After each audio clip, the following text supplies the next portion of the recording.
Bueno, y ya se la llama la gran estafa de guantes blancos. Estamos hablando de la causa que investiga a exdirectivos de Vicentín y que además ya los tiene procesados. Lo contábamos la semana pasada como títulos. Lo cierto es que están acusados de estafa al Estado, una estafa millonaria. Pero para tener más detalles de cómo fue esa investigación y exactamente el rol que cumplieron cada uno de los investigados, estamos en contacto con el fiscal federal, Roberto Salum. Lo vamos a saludar a él. Roberto, ¿cómo le va? Buen día, gracias por el tiempo, con buena mañana. ¿Qué tal? Buen día, ¿cómo están? Bien. Bueno, a ver, primero preguntarle un poco sobre la magnitud de esta causa. Yo digo para poner también en contexto de qué estamos hablando. Vicentín es el gigante agroexportador de Santa Fe, uno de los más importantes. Hace mucho que venimos hablando, pero ahora, bueno, llegó a una instancia ya de procesamiento para los directivos. ¿Qué es lo que se detectó? ¿Cuál es el delito que se investiga? Bueno, esta causa, una de las causas que se investiga acá en Reconquista, usted sabe que hay causas penales en distintas jurisdicciones, Sí. en Rosario, la justicia provincial y en la justicia federal de Buenos Aires de Capital también. En este caso acá lo que había era, o en esta causa específicamente, una denuncia de la AFIP respecto de aprovechamiento de beneficios fiscales de parte de la firma. En este caso consistía en recuperar el IVA que la cadena exportadora, el Estado reintegra a las empresas exportadoras, en este caso a Vicentín por usted como usted bien lo dijo, se trata de una de las mayores agroexportadoras del país y de Latinoamérica, y consistía en, a ver, para dar una explicación más o menos concreta en este caso, cada exportador, en este caso un exportador mixto, es decir, quien exporta materias primas y también algún producto elaborado, tiene lo que se llama tasa cero de IVA, es decir, tiene derecho a recuperar de parte del Estado todo el IVA que se le cobró en la cadena de comercialización para producir lo que exporta o para exportar. Entonces, el sistema era más o menos así, tenían que presentarse ante el Estado y recuperar ese IVA que supuestamente habían pagado. Claro. Se detectó entonces que lo que había pasado era que esas operaciones eran ficticias en una parte de la cadena, particularmente en lo que refiere a los proveedores y algunos corredores, que eran o facturas apócrifas, domicilios inexistentes, etcétera. Es decir, la operación, si bien el grano ingresaba a la empresa, lo cierto era que se trataba de granos o en negro o granos cuya procedencia no podía saberse de dónde venían y por lo tanto el IVA tampoco ingresaba a las arcas del Estado. Claro. Después de eso, Vicentín recuperaba, o la empresa recuperaba ese IVA y, bueno, en eso consistía el desfalco, es decir, recuperar IVA que nunca había sido ingresado al Estado.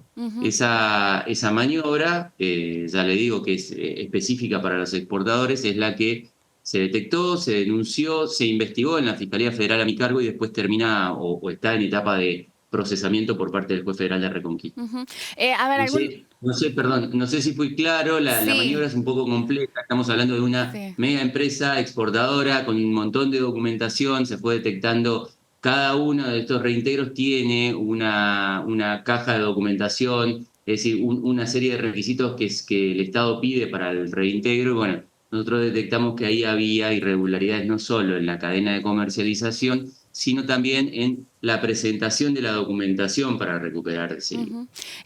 Leí algunos de los detalles, claro, mencionabas vos recién la cuestión, por ejemplo, de dónde ubicaban los domicilios. Había uno que era el domicilio estaba en pleno océano, en el medio del océano.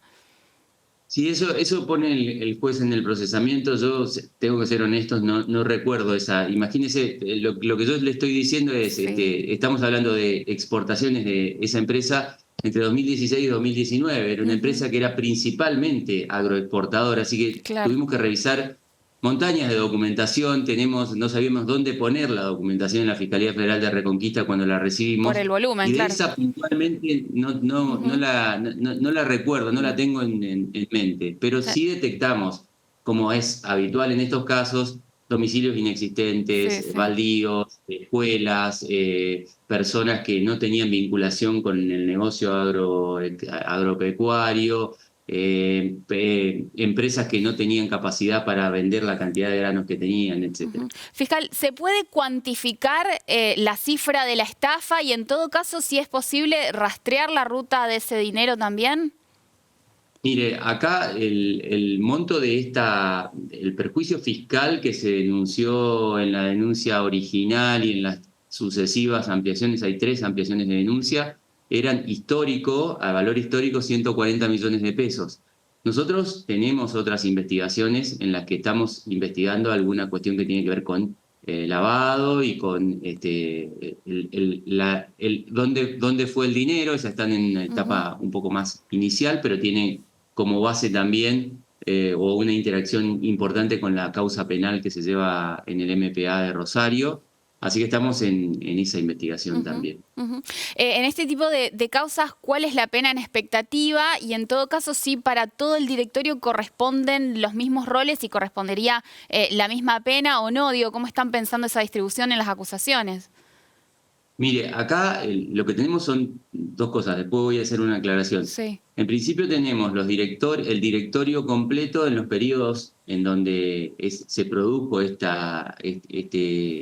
produjeron estos hechos delictivos. Algunas personas del directorio aparecían incluso firmando el pedido de reintegros y otras personas que fueron directores en otra etapa de la empresa, que también están imputados y procesados, que no eran directores al momento de los periodos fiscales denunciados, pero aparecen firmando esta documentación.